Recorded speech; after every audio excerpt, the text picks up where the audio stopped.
Power Perspective, Doug Bennett. You know, there are a lot of things in life that we can take at face value. You know, if a woman is not ugly, but physically attractively challenged, we can take it at face value that she's hella smart.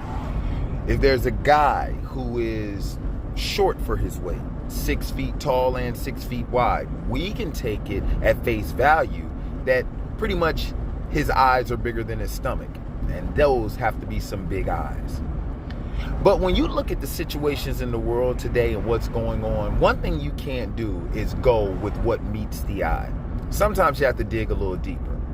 Now, I would like to just go ahead and say that I'm putting this post up not to be incendiary or insensitive to anybody who is truly going through this plight.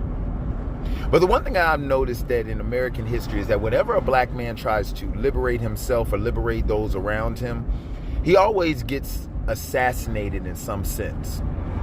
But I think white America is caught on because they feel as though assassinating them physically would do nothing but martyr them and turn them into gods. Martin Luther King Jr., Medgar Evers, Malcolm X, Fred Hampton, the list goes on and on and on.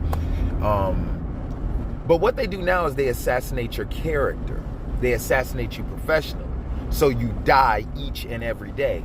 And then when you physically die, your family has to live with the shame of what it is they put on you. You can see it all throughout. I mean, whether you believe it or not, Bill Cosby, T.I., the most socially conscious rapper we've had since Tupac. And all of a sudden now, he's sitting up here sex trafficking women all throughout the great state of Georgia. Talk about turning a red state blue. But now, all of a sudden, I look at this situation with DeShaun Watson. Now, this is a guy who never had any character issues whatsoever. Never had any problems in school. Went to a D1 school, raved about his character. Comes to the NFL, plays. They give him a $140 million contract to the point where this man is crying. But then at the turn of the new year, he says he doesn't want to play for Houston because of some of their shady tactics and how they overlook civil rights and black candidates for coaching jobs.